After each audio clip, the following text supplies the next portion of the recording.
asalaamaaleykum wa rahmatullah maa ngi nuyu ñi ñuy seetaan jamono ji ci seen site internet bi ñuy wooyee Kaolack info ginnaaw bi ma nuyoo bépp Saalum Saalum ak bépp Kaolack waa rawatina man nag El Hadj Daniel Sow lañ may wax nekk juriste financier et en même temps président mouvement boobu ñuy duppee en mouvement defar Sénégal ci gàttal ci tënk. loolu laa yoon wi nga xam ne moom la ko président de la république muy Macky Sall bëgg a teg parce que boo koy xool ci plan bi ñuy wooyee plan Sénégal émergent ci premier plan bi jàpp ci deuxième bi am na lu am solo lu mu jagleel Kaolack ndax bëgg na ne wax na ko sax bi mu ñëwee barki dem moo njaay fii ci meeting am que ne bëgg na mu nekk hub régional bu ñuy wax hub régional mooy koom-koom bi bëgg nañ mu yegg foo xam ne sénégalais Kaolack waay dinañ ci gis seen bopp ba nga xam ne Sénégal dina ci gis seen bopp parce que bu ñuy xool ci ginnaaw def un peu d'histoire Kaolack nekkoon na dëkk yi nga xam ne moo ëppoon koom-koom ci Sénégal ndax yàlla dañoo defal lu mu defalul réew yu bëri dëkk yu bëri mooy ñun Carrefour lañ maanaam dëkk yu bëri ci yi wër Sénégal boo fay dem da ngay jaar Kaolack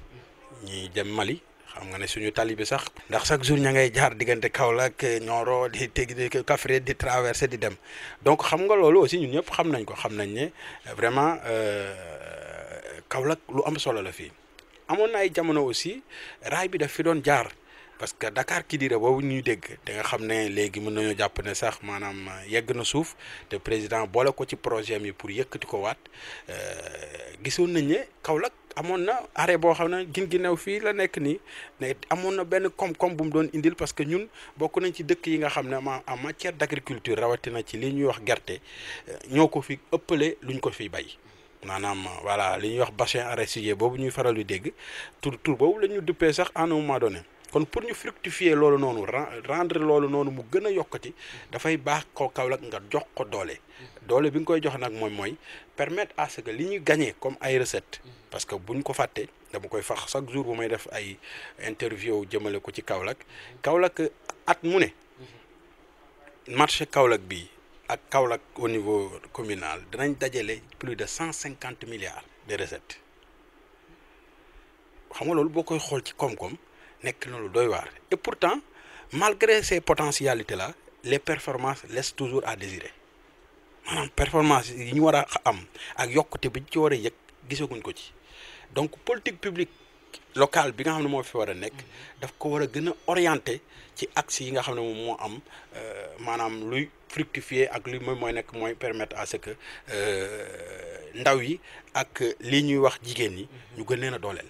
parce que plus ñu gën leen a dooleel rek Kaolack dina ci gis boppam ndax booy xool vélo taxi yi par exemple pour ne pas les citer Jakarta yi mais ñoom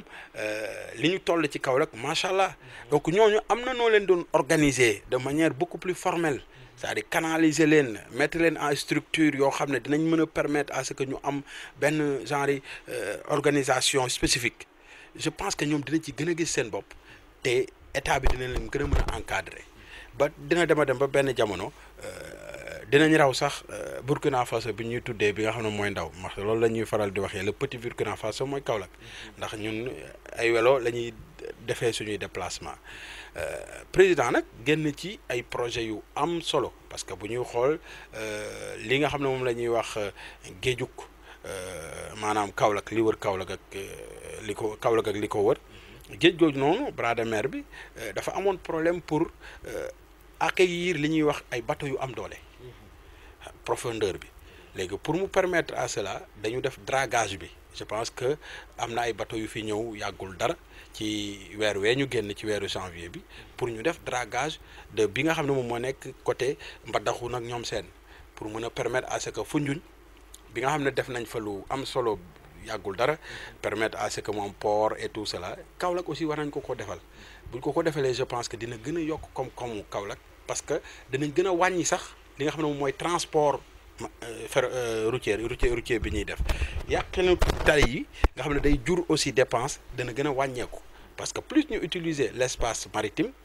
moins on va utiliser li nga xam ne moom mooy espace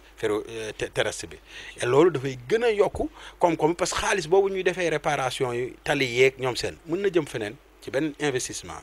am na aussi ay incubation yu fi nekk chambre de commerce def na ko fi nga xam ne Serigne Mboup ma koy nuyu au passage moo ko fi def et aussi gis nañ li mu fiy def chaque fois que bi muy organiser au niveau de cœur de ville nga xam ne def na fa ay investissement yu am solo donc je pense que bu ñu gënee yokk loolu te aussi doomu Kaolack waaye aussi ñu def comme moom parce que nag li ñuy wax naan dàq ci àll ba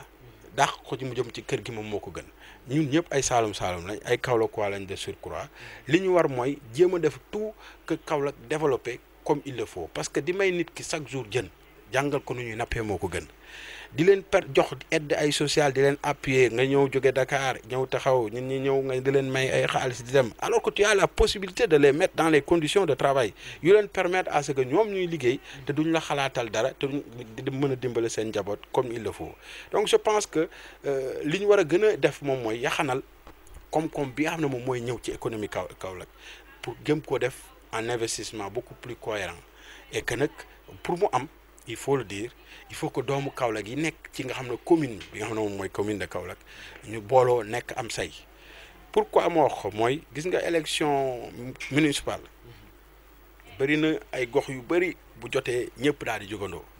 ne ñoom ñoo bëgg a nekk maire ñenn ñi def nii ñenn ñi def nii mais liy indi problème de fausseté de programme de vision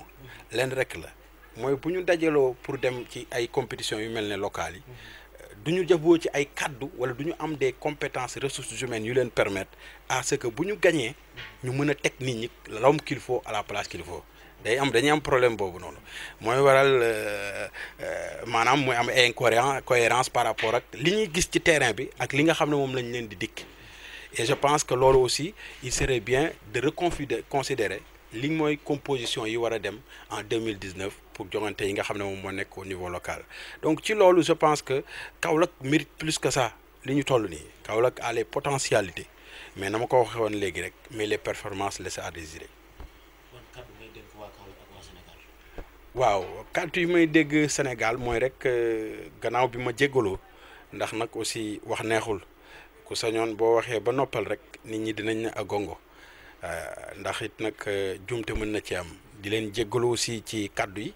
di ko def ñaar ba ñetti yoon jërë ngeen jëf ñu ngi leen di gërëm bu baax a baax a baax